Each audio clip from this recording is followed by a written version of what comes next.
Gang, Here. Mr. Cohen, Here. Ms. Fraga, Here. Mr. Williamson, Here.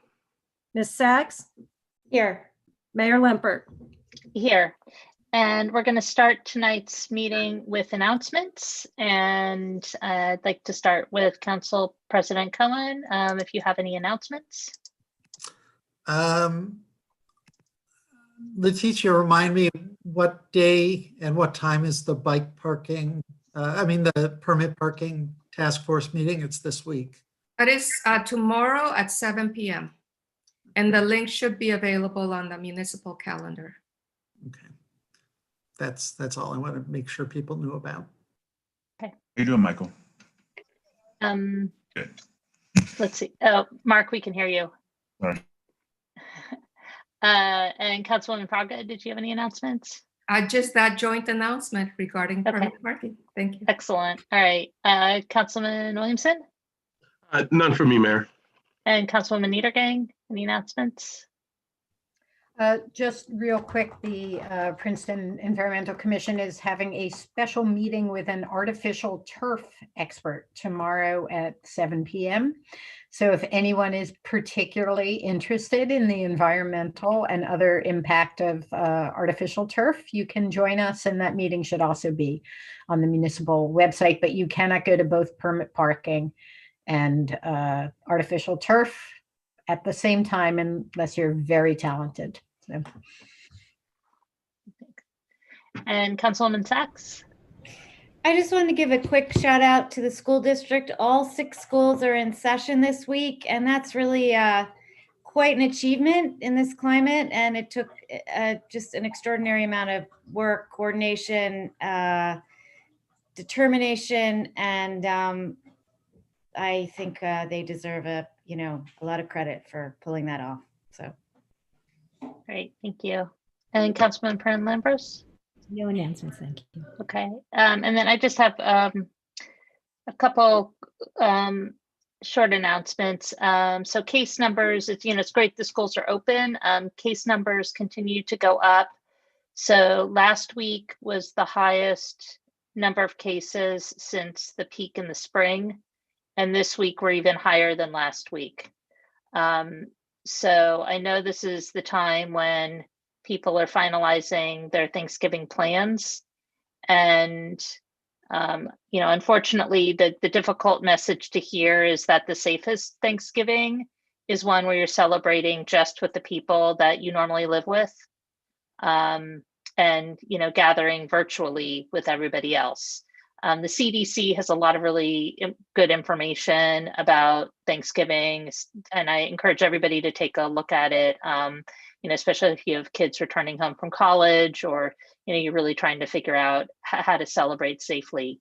But, the virus is in our community, and it's, we're not immune from what's going on in the world, and it's important for all of us to be responsible and careful so it doesn't continue to get worse, because we all want our schools to stay open, and for everybody to stay healthy and make it through. And then to that end, the Board of Health has come up with a community pledge. And I recommend that everybody go to princetoncovid.org and read through the community pledge. If we all pledge to do our part, then collectively we can have a really tremendous impact on keeping the virus at bay, at least here in Princeton. Are there any staff announcements? Okay. Then we'll move on to public comment. We did not receive any emails in advance of the meeting, so I'm just going to ask for anybody attending if you'd like to make a comment on a topic that is not on the agenda tonight, something else that you'd like to bring to council's attention, if you can raise your virtual hand, I can call on you for public comment. And I'll wait just a couple seconds. Okay, I'm not seeing anybody, so I'm going to close public comment and we will move on to reports. This is a special council meeting tonight that's mostly focused on code harmonization. And I do want to thank the, especially Councilwoman Sachs and Council President Cohen and our planning staff and our attorneys for continuing this work. It's not the most glamorous of assignments, but it is really important for our day-to-day functioning. So I want to turn it over to Councilman Sachs to give an update on what still remains of this effort after tonight. Thank you, Mayor. So I just wanted to give a teeny bit of background for people who are not familiar. The borough and township began consolidating their codes into a unified code in late 2012. And it was actually, I think, much more work than anyone anticipated. And there have been waves of, chunks of work of the code that have been worked on over the years. And I just want to give special credit to Councilman Bernie Miller, Councilwoman Jenny Cromiller, and Councilwoman Joe Butler, who did the bulk of the non-land use ordinances early on when they were on council. And it was painstaking and laborious and not very glamorous, as Mayor Limpert mentioned, but so that what was remaining for this year that we had hoped to finish by the end of the year were the land use ordinances. And Council President Cohen and I have been working weekly with the planning staff to try to harmonize those ordinances. One of the challenges of the land use ordinances is that the development patterns in the borough and the township obviously were quite different. The borough was a compactly developed, more densely populated core, and then the township, of course, had a more suburban model. So it was not it was not easy to do a one size fits all, and it doesn't actually make sense. So we've completed what I would call the first draft of the work, with putting aside some of the issues that really will require, for example, Witherspoon Jackson, in which the bulk of the properties are non-conforming lots, and that is a very challenging issue for that we need to address, and I hope that we'll be we've actually are going to be meeting with the Witherspoon Jackson Neighborhood Corporation, Development Corporation this month to talk about some of the research and work that they've done, and to sort of combine forces with the municipality to focus on that. But in the meantime, in terms of what remains for the land use ordinances, as attorney review,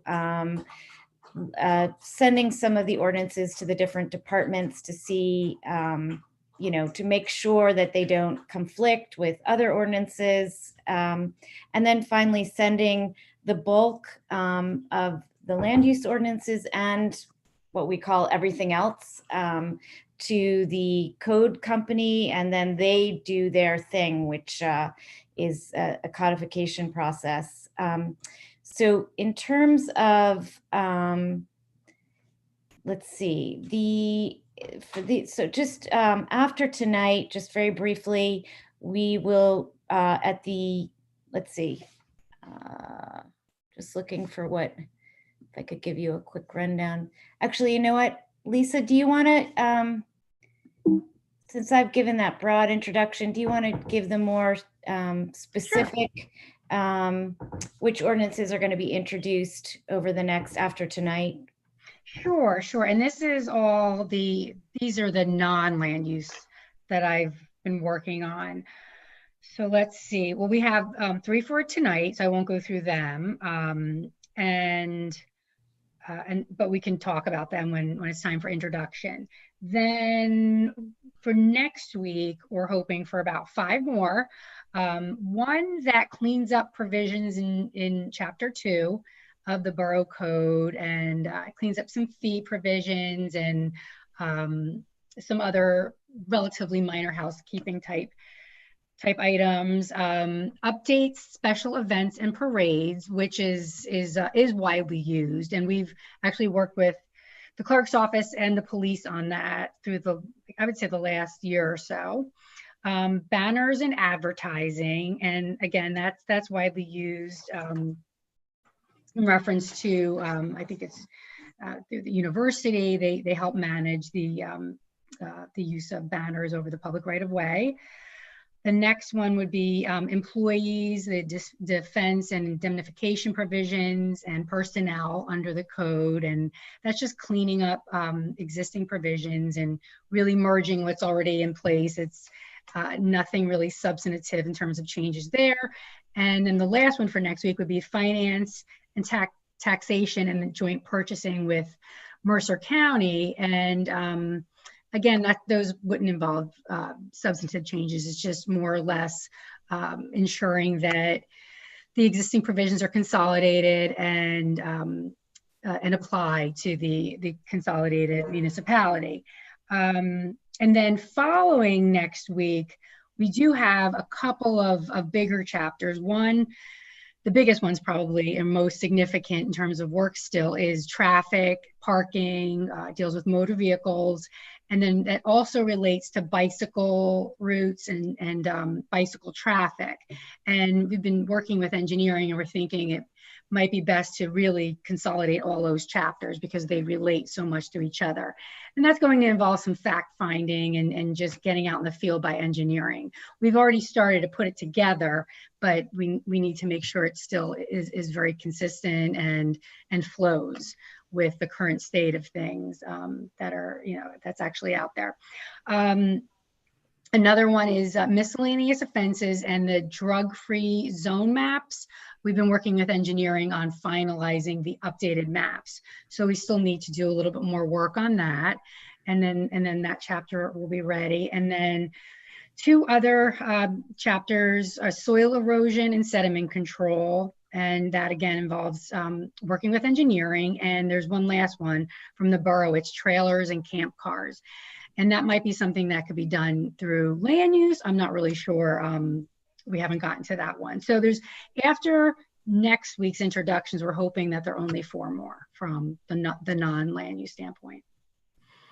Lisa, I was remiss in not thanking you because you've been involved with this from the very beginning. So no problem at all. As well. No, it's been great working with the council on this and the professionals. And the good news is, Liz, that the bulk of all of the non-land use ordinances will be done by the time you leave. So that is the good news.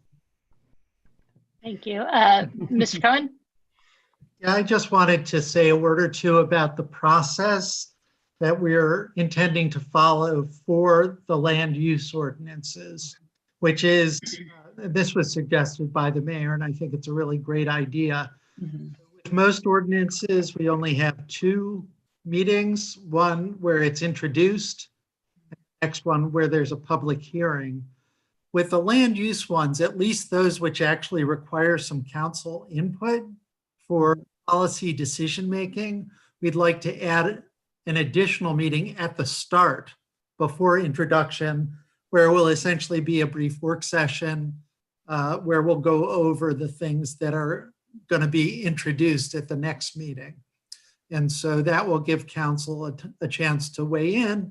The public probably can also make comments of those work sessions, and that will avoid us having to, change ordinances on the fly and reintroduce if changes are substantive. So I just wanted people to be aware that we expect to be an ongoing process, probably for up to 6 months until we are able to go through all the sections of the land use ordinance. Great, thank you. Are there any other questions or comments about the process?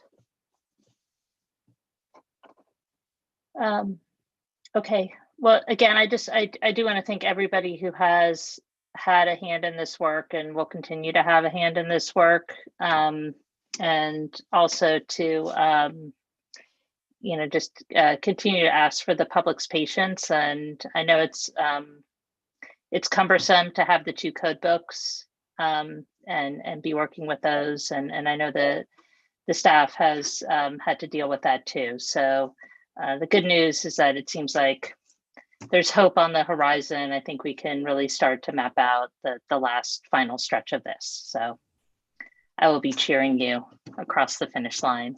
Unfortunately, not here. We did have many decades of 2 code books. So the fact that it's taken, more than a year to combine them, I think is not surprising. Okay, so with that, let's get into the meat of tonight's meeting. Oh no, sorry. I wanted, do any other council people have reports for tonight? No, and are there any? Mayor, I have planned to report, but I think I'll just leave it until the next meeting where I'll probably have more to report on the initiative. Okay, and then are there any staff reports? No, okay. So we'll move on then to the first public hearing tonight. And this is on ordinance 2020-34, an ordinance Princeton bicycle parking. But this ordinance has some changes to it. So the original plan was to reintroduce it as ordinance 2020-43, but even that ordinance needs some changes. So I want to turn it over to Council President Cohen. I don't know if you want to update any further than that. Yeah, I will say, I mean, for anybody who's been following this along since it was first introduced, the most of the changes were in format. And the only substantive change that was in the new ordinance that we had planned to introduce this week was removing a waiver fee for applicants who were unable to provide bicycle parking.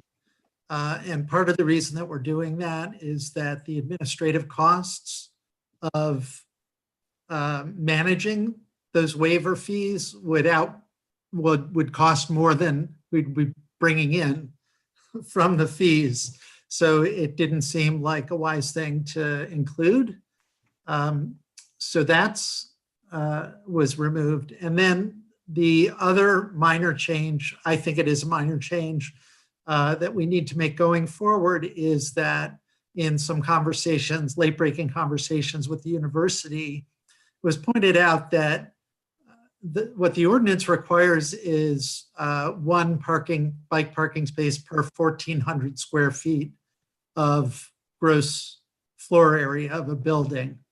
And it's a pretty crude approximation of what's needed because, a laboratory building has much different needs than a classroom building, for instance. Many more people using a classroom building per square foot. So we're moving towards a more flexible but still robust requirement for the university that will be it'll be based on student body size and will allow the university to allocate the bike parking spaces more flexibly as they see the need around campus. So that's the change that we're going to be working on this week, and we'll bring it back next week with that adjustment. Okay, Ms. Fraga? I had a question, and I wasn't. I don't know if it's been considered or if it will be considered, but I noticed that there's not anything there to make accommodations for electric bicycles. Is it because it's not something that is common, or Well, it's really because they can use the same kind of parking as a non-electric bicycle. Right. Well, I meant more for charging. If there's, if that would be something that would be considered. It's a great question. It had not occurred to us. You know, I think that, well, let me bring it back to the committee and see. I think it's a little bit more difficult because it can be quite expensive to add electricity in locations where bike parking is outdoors. So, you know, and I think that it doesn't require the special kind of outlets that a automobile charger requires. So I think it may be something that, you know, can be handled on a more ad hoc basis, but we'll take it under advisement. I think it's a great question, Leticia. So we're thinking about electric vehicle charging, right? Right. That's why it came to mind. Yeah. Okay, thank you. All right, and then if this is going to be coming back, do we, I guess this is a question for Lisa. Do we need to open up a public hearing on this, or we can just carry it? Sorry. I think, I'm not really sure. I mean, I guess it's, so it's been introduced and then you are going to, you had a new, I guess you can carry it. You want to bring it back, so you're not reintroducing at this point, right? No, we're going to be reintroducing it on the 16th. Yeah, then I would just carry it. You don't have to. Okay. No, I wouldn't. I don't. The I'm sorry, memo I from got a note. Trishka, I'm sorry, I got a note from Trishka and she says, please remember to kill the bike parking ordinance listed for the public hearing so you're able to introduce its replacement. Yeah. So I think that means we actually have to vote it down. in the second bike ordinance in the package, there's a note explaining what we're supposed to do. Okay. So, We just did it last week for another ordinance. Okay. Supposed to call for a motion and the rest of us Right. supposed to stay mum. Okay, well then I will, Exactly. Thank you, David. yeah, all right, I will, I guess my question was about the public hearing, but I guess I'll open up the public hearing then, since we've already introduced it. The other one we Okay. hadn't introduced, but I'll Okay, open I up the call for public it. hearing. If anybody wants to speak on a ordinance that we're not going to be voting on. All right, and seeing no one, I'll close the public hearing. And is there a motion to approve? And there's no motion to approve. Yeah. So, thank you. Okay. So That's what you call now- thanks for nothing, Mayor. all right. All right, and then we'll move on to ordinance 2020-36, an ordinance by the municipality of Princeton concerning the Bicycle Advisory Committee and amending the code of the Borough of Princeton, New Jersey, 1974. And I don't know, David, if you want to make any comments on this one before we open up the public hearing? Sure. This was a very simple and brief ordinance, which basically broadens the scope of concern for the Bike Advisory Committee to be both pedestrian and bicycle and other forms of micromobility, which could include scooters, you know, motorized wheelchairs, whatever. But it's putting that whole range of issues into the purview of the Bike Advisory Committee, which would then be named the Bicycle and Pedestrian Advisory, or actually, I think we called it the Pedestrian and Bicycle Advisory Committee. Are there any council questions on this ordinance before we open up the public hearing? Okay, I'd like to open up the public hearing on this ordinance. And if you'd like to speak, if you could just indicate by clicking on the raise hand function. All right, and seeing no one, I'll close the public hearing and bring it back to a vote. Is there a motion to approve the ordinance? So Moved moved. by Mr. Cohen, seconded by Ms. Fraga. Madam Clerk, please call the roll. Ms. Peron Lambros, Yes. Ms. Niedergang, yes. Mr. Cohen, Yes. Ms. Fraga, Yes. Mr. Williamson, Yes. Ms. Sacks. Yes. The ordinance passes unanimously.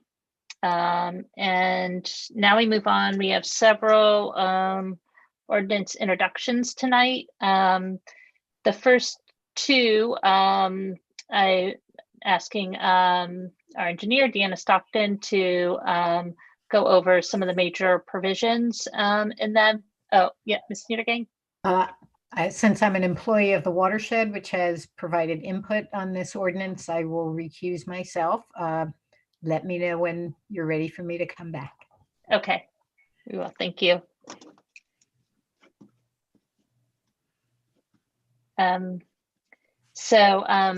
I do want to turn it over to Ms. Stockton to go over the provisions of these. And before handing it over, I want to thank the engineering department and the Environmental Commission and the Flood Committee for their work on this. I think it is,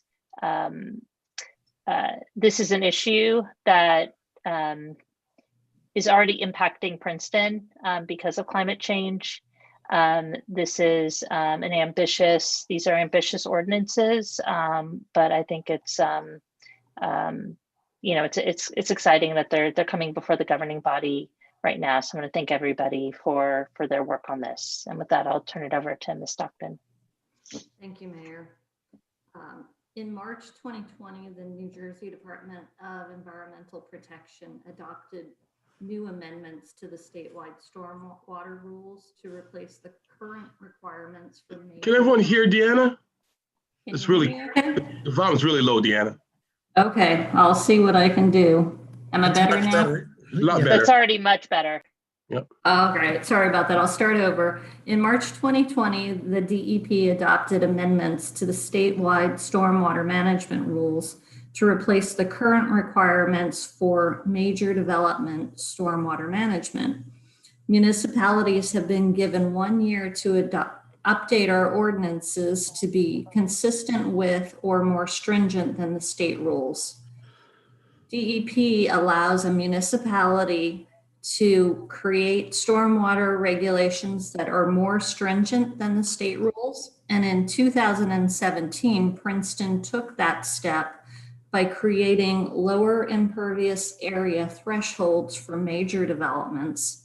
We also established regulations for residential and non-residential projects that create as little as 400 square feet of new additional impervious surface and name that type of project a minor development.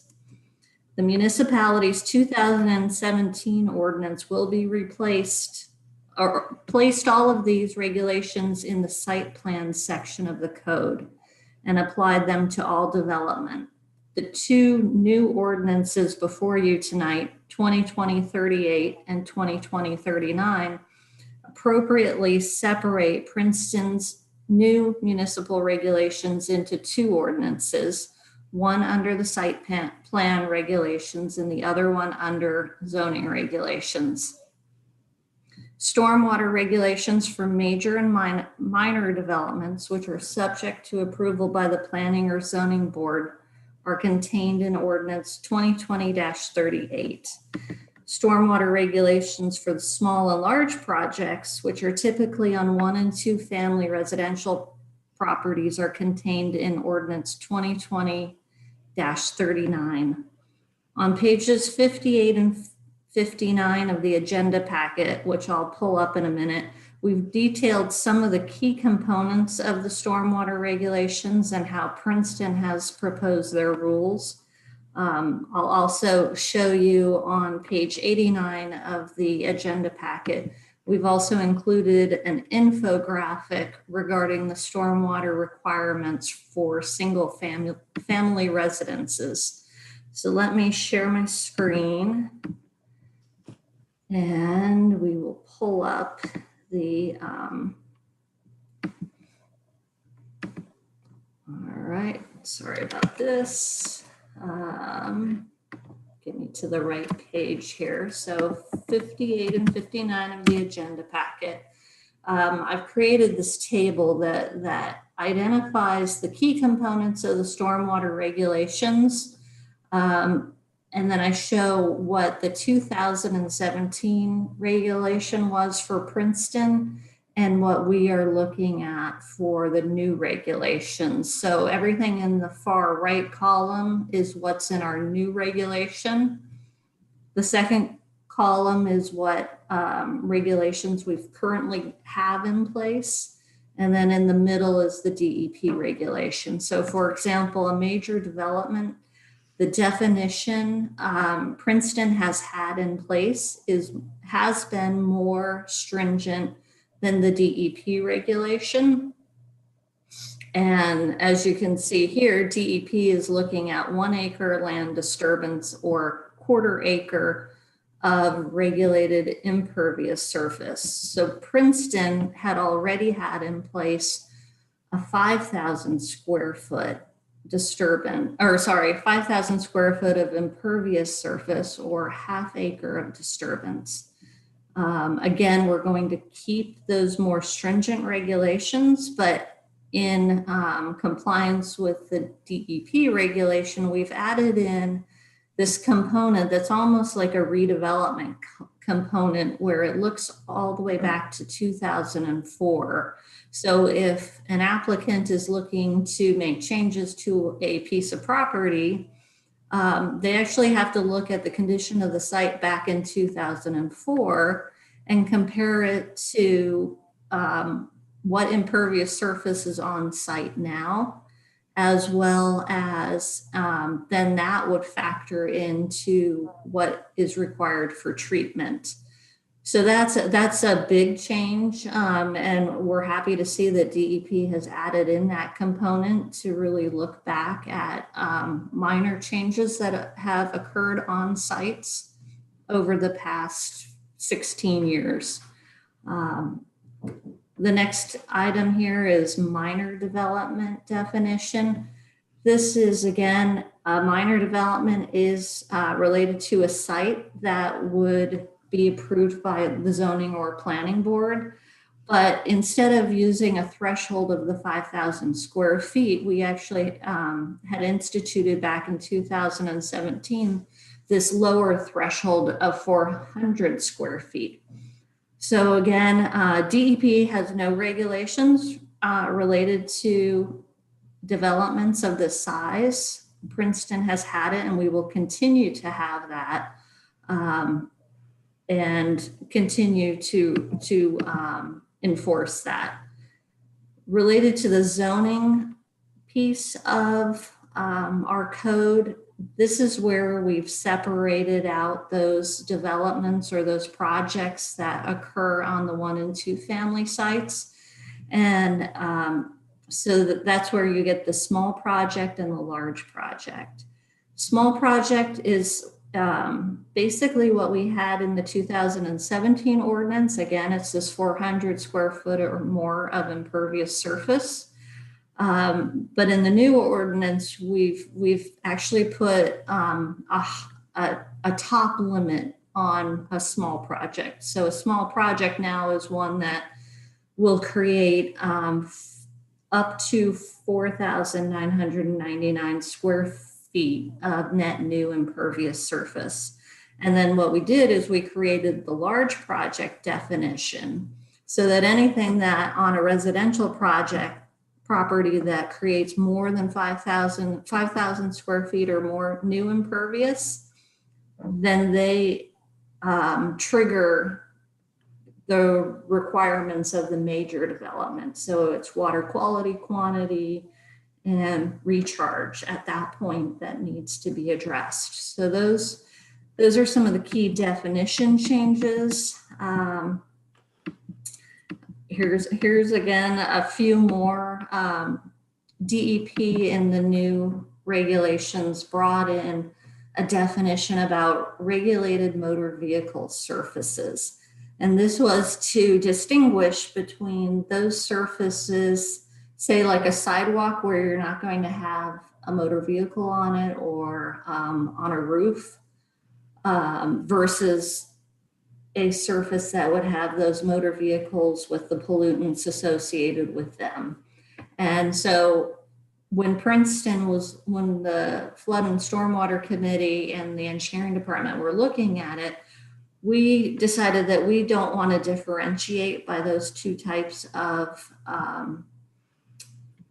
regulations and definitions for an impervious surface, because we want to treat runoff from both, whether it is regulated motor vehicle or just regulated impervious.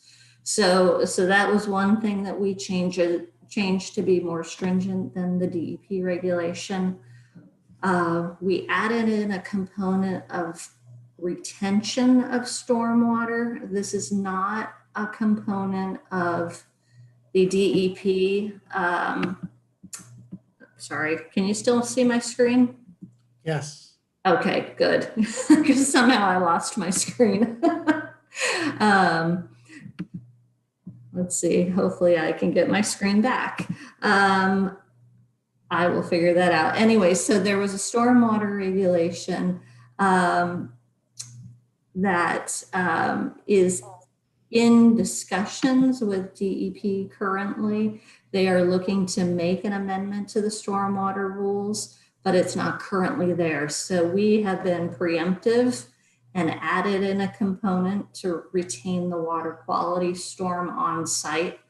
And then again, the next item on the allowable major development stormwater computation methods. This was another item that DEP is looking at for a future stormwater rule change.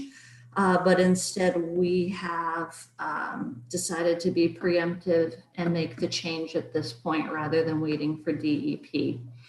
The next two pieces regarding the deed notice and annual inspection, these were items that applied only for the land use sites, the sites that were subject to land use approval.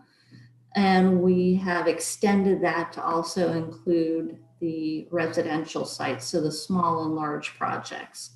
So those, I think, cover most of the main high points of the legislation before you. And I'm just going to show you, this is the infographic regarding the residential properties. So all of the rules, and I failed to mention this, all of the new stormwater rules from DEP have put a focus on using green infrastructure as the stormwater management measure. So green infrastructure are things like grass swales, green roofs, pervious pavement systems, rain gardens, smaller scale, more natural methods to treat stormwater closer to where it is created. So on the small projects, the 1 and 2 family residential, in the past, we have really, the focus has been providing stormwater management through dry wells. And so with these new regulations, we're directing people to use green infrastructure. So to use these more surface type treatment facilities rather than something that's buried underground. So this is just an example. We'll be putting up on the website that our residents will be able to see this as they're looking to develop their properties. I think I've covered that. David, is there anything else that you'd like to mention?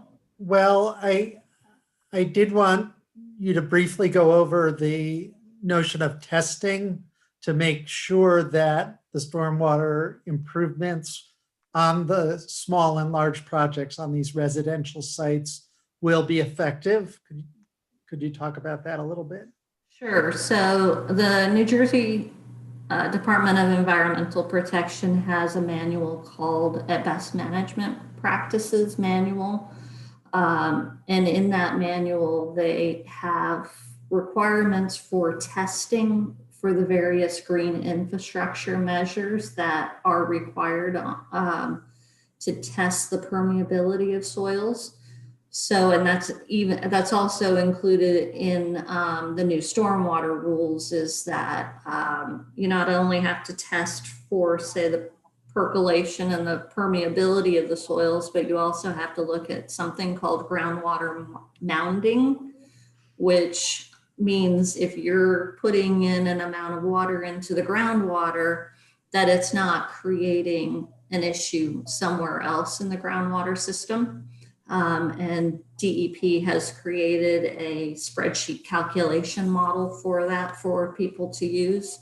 And that will be, one of the pieces that we look at as we review applications when they come in. And then I just had a question that I suppose I should know the answer to. 6 months of sitting with the committee working on this, but the stormwater retention, I was under the impression that was at least required for major projects, and that, we were adding that requirement, but it sounds like it's not required for anything right now, although there's a rule under consideration. And can you just talk a little bit about what that means? Because if people weren't required to retain any of the design storm, where was that water going previously? Right. So typically for a major development, and again, that's a project that creates more than 5,000 square feet of new impervious or disturbs more than half an acre. The rules provide for a percent reduction of the runoff from the site. So you look at what the existing runoff is, then what the proposed runoff would be. And based on, I think it's 210 and 100-year storm, there's specific requirements to reduce by a certain percentage. And I would need to pull up the ordinance to look at that. I think there's like an 80%, or anyways, I'll find that number for you. But so that was only for the bigger storms, so to speak, the 210, 100. What we're asking is that the water quality storm be retained. And that's more of just almost like a typical rain event that can occur any day of any year, rather than these larger 210 and 100-year storms. So that's one of the differences. Yeah. Are there any other questions for Ms. Stockton? Ms. Sachs? Yeah. So I was serving on PEC way back when we did the first version of this, and we didn't. I'm glad that we're including residential major and minor developments now, but we had concerns initially about some of the impediments to compliance for some of our older residents and for people with disabilities, and some of the financial implications. And I'm wondering if in this new iteration, if some of those concerns had been thought through, and that's why we felt comfortable to bring this now. And if not, I'm wondering if a companion piece after passing this could be perhaps adding assistance with the measures needed to comply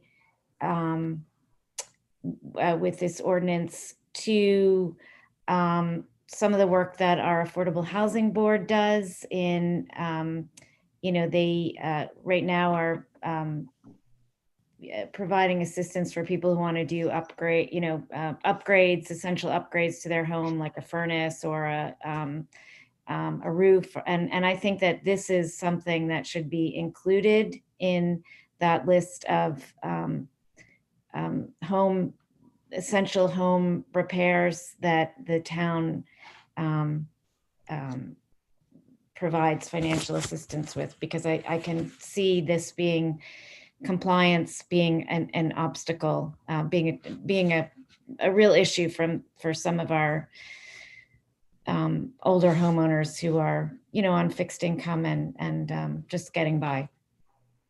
So that was sort of a question and a comment. I guess it's an economic justice kind of question or comment that you're making. We did. Deanna, you got Deanna, you're quiet again. again. Sorry. We did not specifically discuss economic justice and the impact of this ordinance on that. We can bring it back to the Flood and Stormwater Committee and have a discussion on that, and see if any future amendments can address that. I would just like to sort of suggest that Mia's comment can be broken down into two parts. One is projects relating to stormwater that are essential maintenance in a way. A lot of times people don't do a project at all, but they've got problems with stormwater runoff where there's, water ponding in their backyard all the time, things like that. And I think there's no question in mind that those are essential maintenance that people should be able to receive assistance with, just like they receive assistance with other kinds of maintenance. I think when somebody is undertaking a major addition, an addition or some sizable improvement, it raises more of a question.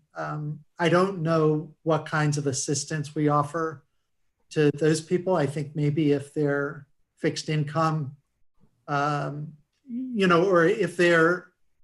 I think I'm thinking, David, less for people who are embarking on that sort of a thing, and more the homeowners who now will be needing to just certify that what they are, that they're up to code with what they have on the property as it stands now. Yeah. And just but none of the requirements kick in until you're doing a project. You only have to do any of this if you're doing an addition, creating more than 400 square feet of new impervious coverage. Okay. But I still think that there, as Deanna said, I think there are economic justice implications of this. And we had talked early in the year about using the equity lens to view all new ordinances. And I think that the homeowners who don't have the ability to make new improvements are just as vulnerable to the impacts of stormwater. And it's something that I see a lot. So I guess as I said, it's a companion piece. I would love for us to think about how we could assist them in I support protecting that. themselves. Yep. And this will come up actually with people who are doing ADUs who really, may be low income. They're creating an ADU in order to allow themselves to stay in their home. And so Right. I think there are instances where someone may be doing a project where we really want to give them assistance. And this is a follow-up to our conversation with the folks from PCH this morning. Right. That should be part of that whole plan that they're going to help us put together. Great, thank you. Are there any other questions for Ms. Stockton? I was just, can I just jump in? I want to chime in one thought too, to Councilwoman Sachs's concern, which I think we all share, is also the flip side to that is by having this stormwater management ordinance and making this part of the requirements is that people who are suffering from having flooding in their existing homes, this helps to alleviate further problems or looking, down the road. So I think that we can look at that side of it as well.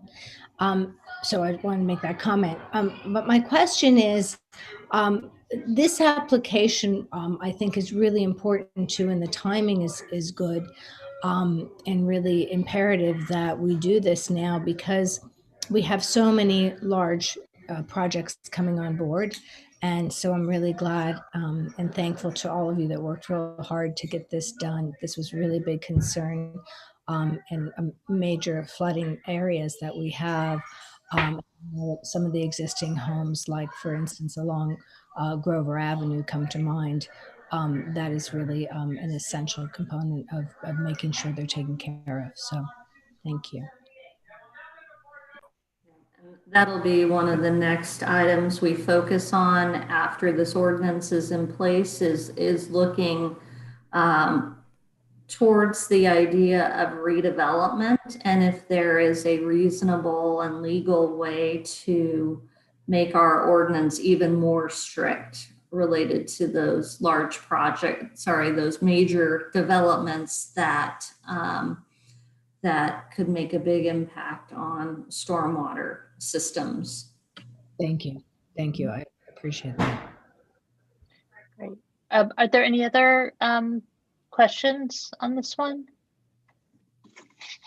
All right. Let's see. I think we should take these one at a time.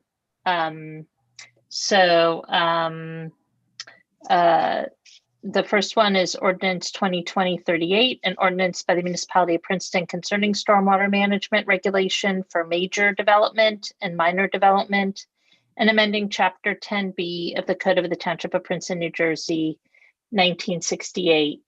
And is there a motion to introduce? Moved by Mr. Cohen. Is there a second? Seconded by Mr. Williamson. And before we take the vote, just want to see if there's anybody who has a comment on this ordinance before we vote for the introduction. From the public or? From the public, sorry, yeah, to clarify from the public. And I can't see you, so if you have a comment, you need to raise your virtual hand. Okay, seeing no one, I'll bring it back. And Madam Clerk, could you please call the roll? Ms. Perron-Lambros, Yes. Ms.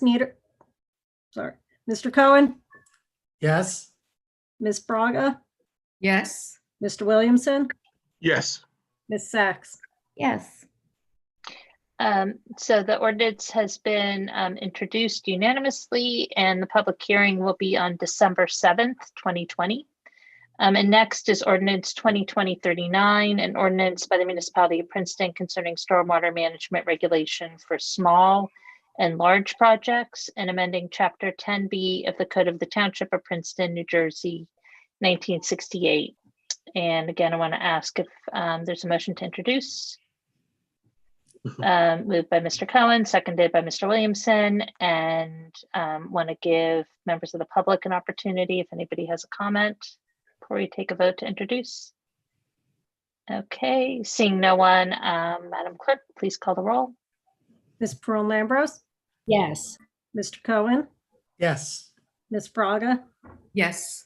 Mr. Williamson, Yes. Ms. Sachs. Yes. And this ordinance has also been successfully introduced unanimously, and the public hearing will be on December 7th, 2020. So thank you very much. And I'd like to welcome back our colleague, Councilwoman Niedergang. I just wanted to mention that we will be taking these to the planning board on November 17th as well. Okay, thank you for that clarification. Eve, were you peeking? I'm glad to see you did the right thing without my presence. Okay. Now we come to the code harmonization part of the meeting.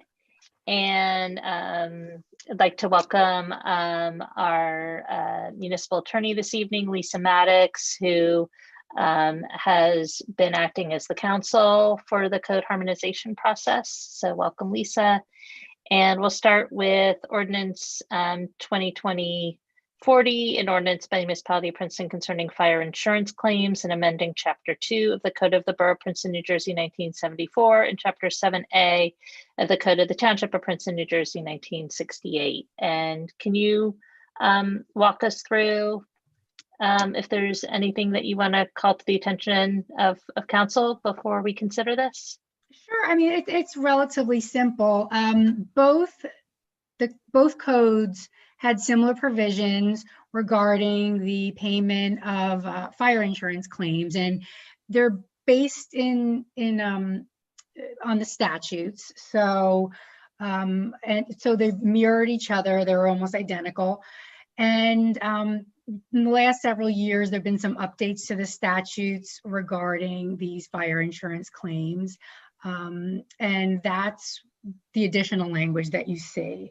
And basically, these provisions ensure that if there is a claim, that anytime if it exceeds $2,500, that municipal liens and other charges that might be due in the municipality are also paid.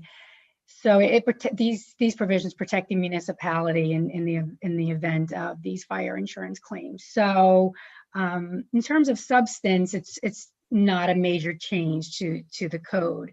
Like I said, it consolidates the two provisions. It retains one because we can't retain both, and it updates the language from the statutes. Great, thank you. Are there any questions on this, or is there a motion to introduce? Moved by Ms. Niedergang, seconded by Ms. Pearl-Lambros. And Madam Clerk, please call the roll. Ms. Pearl-Lambros, Yes. Ms. Niedergang, Yes. Mr. Cohen, Yes. Ms. Braga, Yes. Mr. Williamson, Yes. Ms. Sacks. Yes. Okay, so this ordinance has been introduced and the public hearing will be on December 7th, 2020. Next is ordinance 2020-41, an ordinance by the municipality of Princeton concerning discrimination in real property and amending Chapter 11 of the Code of the Borough of Princeton, New Jersey, 1974, and Chapter 5B of the Code of the Township of Princeton, New Jersey, 1968. And again, like to ask Ms. Maddox if there's anything that you'd like to bring to the attention of council before we introduce. Again, these are essentially non-substantive changes because they are essentially what's already provided for by the law, but they're important changes to have on your municipal book. So it's important to make sure that these provisions contain all of the updated language from the law against discrimination. So we added language to ensure that all the protected classes are included. And these provisions are important because they do at the local level protect against discrimination in housing. So the two chapters from each code have been melded together, and we took some definitions that weren't in one and put them in here. Like their familial status and housing for older persons, that wasn't in the borough code, but it was in the township code, so it was added into this provision. And we made sure all the protections in both codes were added to this. And it's up to date in terms of what protected classes are provided for under the law. So that, again, it clarifies protections and enhances what's under the municipal code to ensure that it's clear what is protected in housing in Princeton. So great. And are there any questions from council? Is there a motion to introduce? So moved. Moved by Ms. Fraga. Moved by Mr. Williamson and seconded by Ms. Fraga. Madam Clerk, please call the roll. Ms. Pearl-Lambros, Yes. Ms. Niedergang, Yes. Mr. Cohen, Mr. Cohen, Yes, sorry. Ms. Braga, Yes. Mr. Williamson, Yes. Ms. Sacks. Yes. Okay, the ordinance has been introduced and the public hearing for this ordinance will also be on December 7th, 2020. Next is ordinance 2020-42, an ordinance by the municipality of Princeton concerning housing and buildings and amending Chapter 16 of the Code of the Borough of Princeton, New Jersey, 1974, and Chapter 5 and 10 of the Code of the Township of Princeton, New Jersey, 1968. Again, I'd like to ask Ms. Maddox if there are anything in this that you think is important to bring to council's attention. Not really. I mean, I had reviewed the changes in the memo, and it really ensures that sections that should have been repealed previously are repealed by this ordinance. Housing has already been a chapter that was updated several years ago for the consolidated municipality. So we went through the township code to make sure that the provisions that were that duplicated these sections and provisions are now being taken out so they don't create any conflict. And the same thing with let's see, that was under Chapter 10 of the Township Code, and Chapter 5 contains some outdated provisions. One had to do with construction of swimming pools that had just sort of been left in there. That's covered by Uniform Construction Code. The assignment of street numbers, that's covered under recently updated provisions that are in the Township Code that apply to the consolidated municipality. And similar provisions. So again, this was more of housekeeping for the housing and building provisions that are currently in effect in the municipality. Okay, thank you. Are there any questions for Ms. Maddox on this? And then I just wanted to reiterate for the public, if anybody wants to speak or make a comment on any of these, if you can raise your virtual hand. The chat feature is not working, so you do need to raise your hand if you want to make a comment. Okay, so I will bring it back and ask if there's a motion to introduce this ordinance. So moved. Moved by Mr. Cohen, seconded by Ms. Niedergang. And Madam Clerk, please call the roll. Ms. Pearl-Lambros, Yes. Ms. Niedergang, Yes. Mr. Cohen, Yes. Ms. Braga, Yes. Mr. Williamson, Yes. Ms. Sacks. Yes. And this ordinance has been introduced and the public hearing will be on December 7th, 2020. Next is 2020-43, an ordinance by the municipality of Princeton requiring the provision of bicycle parking. Oh, wait, this one we're actually Carrying. carrying. So, sorry, do we read this out loud and then just not have it be introduced? I think, yeah, you can just indicate that you that you're not introducing Okay. that, you're All not right. even moving to introduce it. Okay, so I'm just going to ask if there's a motion to introduce 2020-43. And hearing none, there is not. But remember, if you're tuning in late, if you're interested in the bicycle parking ordinance, there will be a revised version that will be that's slated for introduction at our next meeting, which is going to be on Monday, November 16th.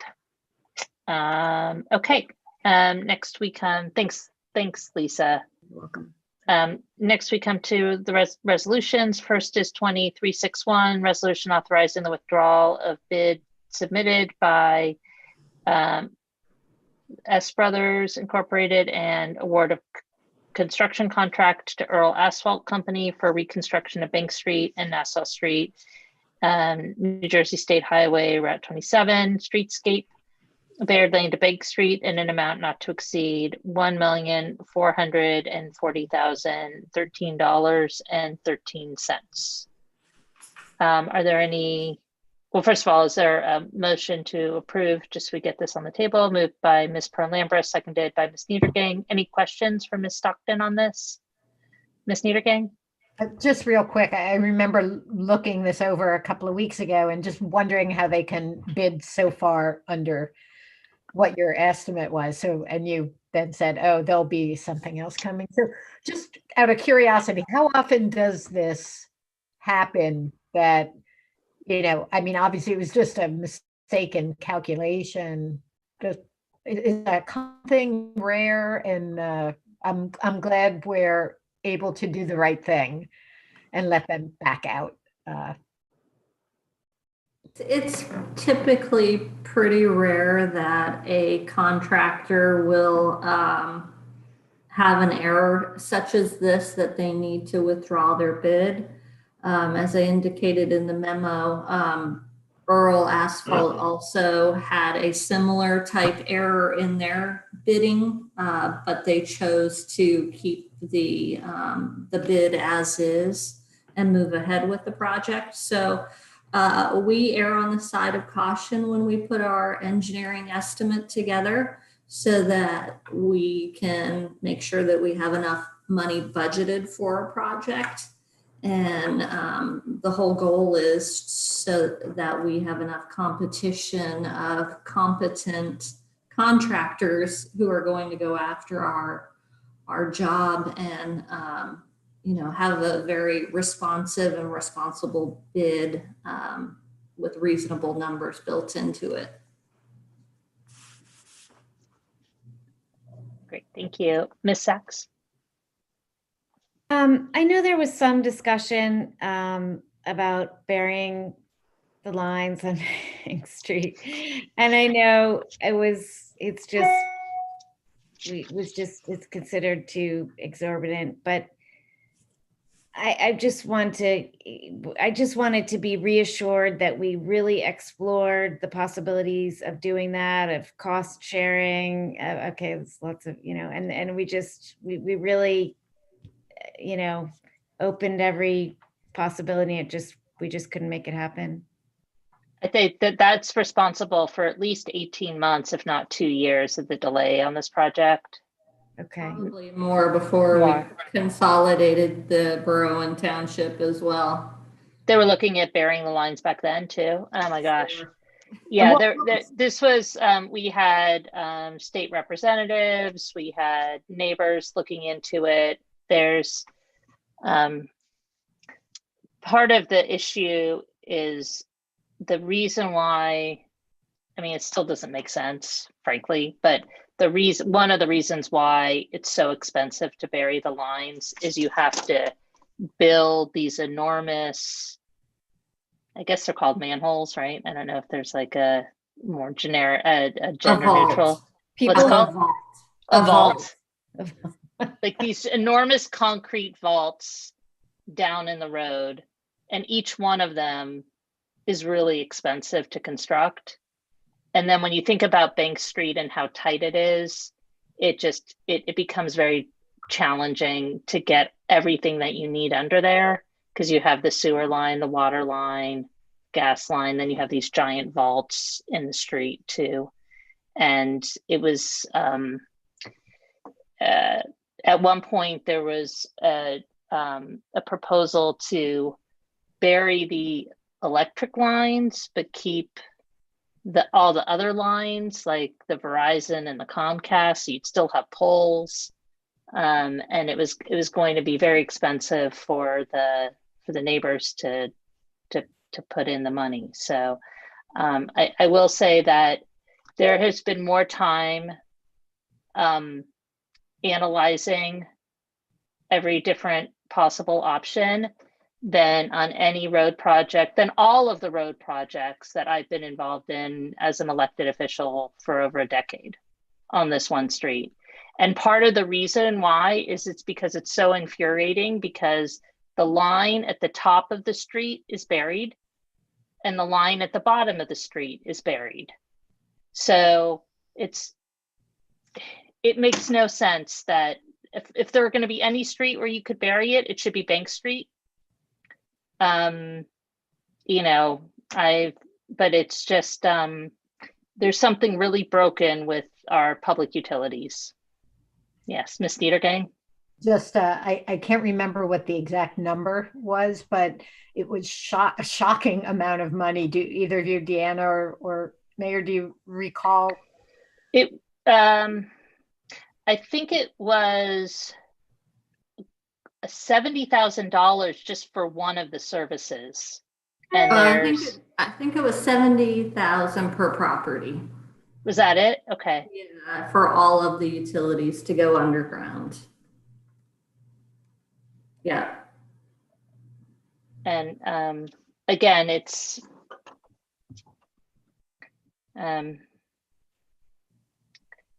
really disheartening because I think that if it's not going to work on Bank Street with the fact that so much of it's already underground, right? I guess unless you have a totally new project where you're going in and nothing else is there and you can build it as part of the project.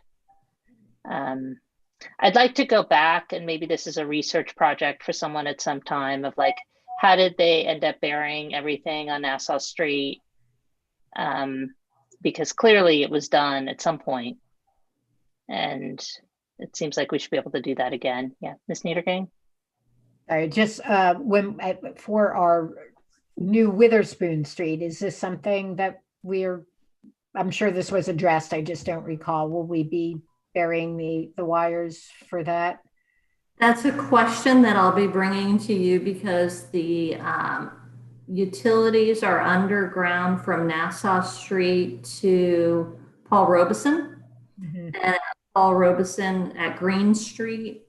I'm sorry, not Paul, at the Arts Council near the Green Street end of the road is where the utilities are above ground again. And that is something that I would love to see, is if we can find a way to bury what's in front of the Arts Council, at least to Green Street, as part of that project, and then keep working our way north to see what we can do to get those utilities underground.